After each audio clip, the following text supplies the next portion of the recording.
Hi, I'm Josh Owen and welcome to Sustaining. Alcohol, booze, fire water, climate change, carbon emissions, crop rotation, water conservation, brewski, giggle juice, giggle water, getting through Thanksgiving, getting through weddings, just getting through. What do all of these things have in common? Sustainable drinking. It's staggering to think that alcohol is an industry with a global market valued at $1.5 billion is also one of the most eco-friendly. And how can that be? I mean, studies show that a single bottle of liquor produces over 6 pounds of CO2. That the average bottle of wine produces the same amount of carbon as if you drove for 3 miles in a small car. To make one bottle of beer, it takes 148 liters of water, which we don't even know how much that is in cups or ounces or inches, but it's a lot. Another major factor to consider is the health risks and conflicting information that comes with drinking alcohol. The World Health Organization reported an estimated 3 million people die every year because of alcohol consumption, and that's 5% of all deaths. However, even amongst those stats, alcohol is still one of the most popular and sustainable industries in the world, with most distillers using CO2 neutral distillation through recycling power or running completely on green energy. Big brands that you and I love are using cost-effective green techniques like biomimicry and circular economies to operate just like a small local producer would. But these distilleries are able to produce on a large level in a sustainable way and ethically. So how is alcohol able to produce so much in a sustainable way? And how can the consumer drink more sustainably? And what did I do last night? I don't remember. But now I own a Vespa.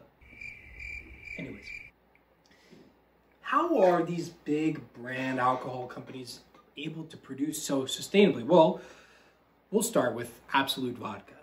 Absolut has long strived to be one of the most sustainable and transparent alcohol producers in the industry, toting slogans like the vodka with nothing to hide, Planet Earth's favorite vodka, Greta Thunberg's favorite vodka. One of those things might have been made. Who knows? Hailing from Aarhus, Sweden, Absolut has prided itself in being one-sourced from seed to bottle, having CO2 neutral distillation, minimizing waste and reusing materials. And a major way they're able to achieve these goals is through biomimicry, which the technical definition of biomimicry is the design and production of materials, structures, and systems that are modeled on biological entities and processes, which, for such a fun name, is one of the most boring definitions I've ever heard. And to be clear, this is not a scientific justification for furries. There is no scientific justification for furries. What biomimicry does is it looks at how there's no waste in nature. It's a constant renewable process where one organism is dependent off of the next. Absolut follows this philosophy and works with nature rather than against it and creates its own ecosystem. They also create a circular economy, which a circular economy is an economic system aimed at eliminating waste and the continual use of resources, and that all the waste should be food for another process, either a byproduct of recovered resource or another industrial process, or as a regenerative resources for nature. So for generations, Absolut has worked with the same local farmers to grow the famous winter wheat needed to produce their vodka. These farms in Aarhus are mixed farms. They combine wheat farming with cow and pig farming. These animals are fed by the excess residue that comes from mashing during distillation, and the fertilizer used for the wheat is naturally produced by the animals on the farms. Absolut has also set regulation on these farms to produce the wheat sustainably without sacrificing quality. One of those regulations is crop rotation. Now, since winter wheat is the only grain needed for Absolut, the farmers rotate their crops to keep the soil healthy. Choosing a winter wheat is also a sustainable choice because The winter wheat's root system has more time to find water during the winter compared to spring or summer. This limits the need for irrigation and conserves water for the company to use elsewhere. Cold winter temperatures also limit the amount of bugs, which means minimal use of pesticides. Also, Absolute has their farmers plant capture crops between harvests each year. Now, the capture crops are allowed to grow and then be plowed back into the land, helping to hold on to the nitrogen and phosphorus in the soil. And as I talked about earlier, one of the main byproducts of distillation is CO2, which is released during the fermentation process. Now, instead of letting it go to waste, Absolute harnesses the CO2 to then be sold to soft drink companies. Now, Absolute Distillery is one of the most energy efficient of its kind. They recycle energy in the form of steam. The steam that is released during the distillation process is then compressed to be reused. The remaining energy needed to power the distillery is bought from sustainable sources who utilize hydro and wind generated electricity. And finally, when it comes to bottling and shipping, the bottles are made from at least 41% recycled glass, and the boxes are used for shipping are 100% recycled materials. The bottles that don't make the cut during production are sold back at a fraction of the cost to local artisans and Aarhus. So you can see that a giant international producer is able to keep a local infrastructure and economy by utilizing what they already have. And by using biomimicry and circular economy, their technology and techniques are also saving them money. And Absolute isn't alone in their efforts. Patron takes their social and environmental responsibility very seriously. Patron uses a water treatment system to reclaim water from production, and that water gets stored in cooling towers. They also are the first tequila distillery to run mainly off of natural gas. And another service is that Patron, free of charge, takes the leftover agave fiber from their distillery and also 10 neighboring distilleries to be composted and used again as fertilizer. Patron also supports their economy by hiring locally and paying a fair minimum wage, no matter how high or low the year's yield is. They also provide transportation for their employees and educational opportunities through their local universities and their own after-hours education program. And still, Absolute and Patron are not alone in these efforts. Hennessy also uses sustainable farming techniques and hires local workers and uses electric vehicles for transportation. On Hennessy's website, there's a whole section devoted to circular economy. Which is the first time I've ever actually seen a school vocab word used in real life. So many companies, from Bacardi to Budweiser, are also using sustainable technologies to cut emissions and cost. And countless of small local distilleries are already using these methods of production because they all understand that alcohol is an agricultural product with a finite resource. And the only way to continue their business is to produce in a sustainable way. All this to say that even the best distilleries still have a carbon footprint. I mean, in a perfect world, we could drink all we want with no environmental or health effects, but we don't live in a perfect world.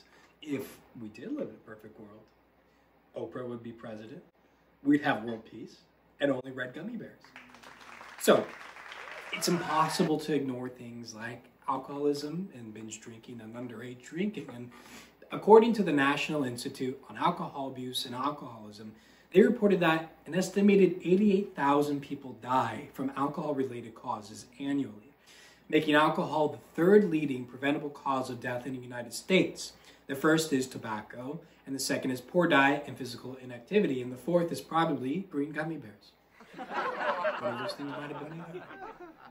So we have to look into responsible consumption and what is responsible consumption. I mean, some say a drink a day is okay. Some say only drink on the weekends. And the Government and Health Human Resources website has said that, quote, moderate alcohol consumption is defined as having 1 drink per day for women and 2 drinks a day for men. However, according to that same website, excessive drinking is defined as 15 drinks or more per week for men and 8 drinks or more per week for women. And look, I'm really not good at math, But I can divide 15 drinks by 7 days in a week, and it's 2.14 drinks a day, which that means if you want to be a moderate drinker, you can have 2 drinks a day. I swear to God, if you have 0.14 drinks more, then you are now a heavy drinker. So it's confusing, and there's no right answer to how much you should drink. And look, we live in a society where drinking can be praised for medicinal purposes. I mean, moderate drinking can help reduce things like heart disease, strokes, and diabetes, but also even light drinking can increase chances of certain cancers. Alcohol surrounds us. I mean, we see it on TV and in ads that shows that it's paradise if you have this one beer, or that it's fun and cool to drink this liquor, which, don't get me wrong, it is. It makes you cooler. But we also see it characterized as the devil's juice, as poison, as the green gummy bear of liquids, and other real, not made-up slanders of alcohol. So where does this land us? You now know a lot about the alcohol industry and how it's very eco-friendly, and that drinking is a complicated subject.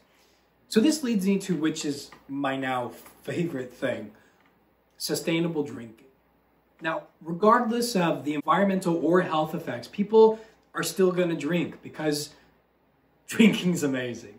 I mean, in moderation and, of course, the legal drinking age, but it's amazing. It's what we do best. It's at least one of the things I do best. I mean, we've been in quarantine for what, 3-4 years now, and just in the last 2 months, I've gone through 3 bottles of scotch, which some of you might say it's a lot.